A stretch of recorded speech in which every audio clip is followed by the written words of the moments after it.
భారత రాజకీయాలలో నైటికి నైటు ఊహించని పెనుభూకంపం సంభవించింది. కేంద్రంలో నరేంద్ర మోదీ గారి ప్రభుత్వం కూలిపోతుందని, ఇండీ కూటమి అధికారంలోకి వస్తుందని ప్రచారం జరుగుతున్న వేళ అమిత్ షా వేసినటువంటి ఒకే ఒక స్కెచ్ తోటి సీన్ మొత్తం రివర్స్ అయిపోయింది.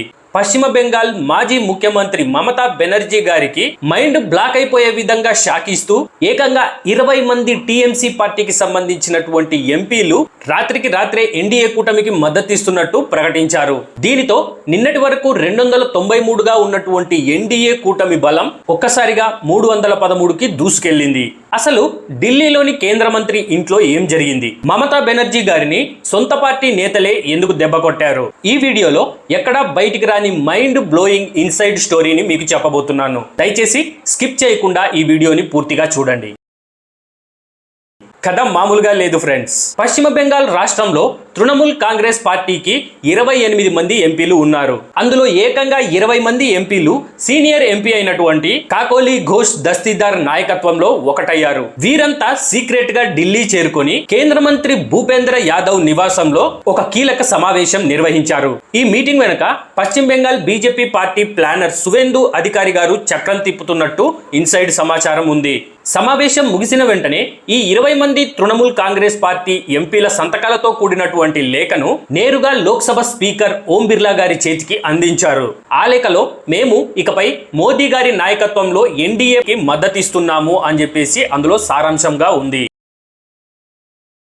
కొంతమంది నాయకులు ఒక పార్టీ నుంచి గెలుపొంది మరొక పార్టీకి మద్దతు ఇస్తే వారి పదవులు ఊడిపోతాయి కదా, వారికి భయమేమీ లేదా అని చెప్పేసి ఈ పార్టీకి మీకు సందేహం వచ్చి ఉండొచ్చు. కానీ ఇక్కడే ఉంది అసలైన ట్విస్ట్. భారత రాజ్యాంగంలోని పార్టీ ఫిరాయింపుల నిరోధక చట్టం, దీన్నే యాంటీ డిఫెక్షన్ లా అని కూడా అంటారు. ఈ చట్టం ప్రకారం ఏదైనా ఒక పార్టీలో ఉండేటటువంటి ఎంపీలలో 2/3 అంటే మెజారిటీ ఎంపీలు ఆ పార్టీని వదిలేస్తే వారిపై అనర్హత వేటు అనేది పడదు. సో ఇక్కడ టీఎంసీ పార్టీకి మొత్తం ఉన్నటువంటి ఎంపీల సంఖ్య 28 మంది.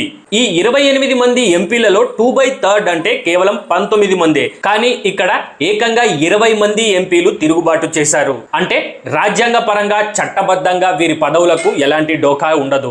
వీరంతా లోక్సభలో ఒక ప్రత్యేక గ్రూప్ గా ఏర్పడి ఎన్డీఏ ప్రభుత్వానికి మద్దతిస్తున్నారు. శరద్ పవార్, ఉద్ధవ్ ఠాక్రేల పార్టీలను మహారాష్ట్రలో ఎలా అయితే చీల్చారో ఇప్పుడు పశ్చిమ బెంగాల్లో కూడా అమిత్ షా గారు అదే స్ట్రాటజీని అప్లై చేశారు. అయితే అసలు ఈ 20 మంది టీఎంసీ పార్టీ ఎంపీలు మమతా బెనర్జీ గారి మీద ఎందుకు తిరుగుబాటు చేశారు? దీని వెనుక బలమైనటువంటి కారణాలు ఉన్నాయి. అందులో మొదటి కారణం పార్టీలో మమతా బెనర్జీ గారి మేనల్లుడు అభిషేక్ బెనర్జీ గారి హవా అనేది పెరిగిపోవటం, అంతేకాకుండా ఆ పార్టీలో సీనియర్లకు గౌరవం తగ్గిపోవడం. రెండో కారణం వచ్చేసి పశ్చిమ బెంగాల్లో జరుగుతున్నటువంటి వరుస అవినీతి స్కామ్లు బయటపడటం మరియు సందేశ్ ఖాళీ లాంటి ఇన్సిడెంట్ల వల్ల ప్రజల్లో టీఎంసీ పార్టీపై వస్తున్నటువంటి వ్యతిరేకతను ఈ 20 మంది ఎంపీలు గమనించారు. అంతేకాకుండా రాబోయే రోజుల్లో రాజకీయ పరంగా సర్వైవ్ అవ్వాలి అంటే ఖచ్చితంగా మోడీ గారి శరణు కోరాల్సిందే అనే విషయము వారికి కూడా బాగా తెలుసు. మొత్తానికి లోక్సభలో 293 తోటి కొంచెం వీక్ గా కనిపించినటువంటి ఎన్డీఏ ప్రభుత్వం ఇప్పుడు 313 సీట్లతోటి తిరుగులేని మెజారిటీని సొంతం చేసుకుంది.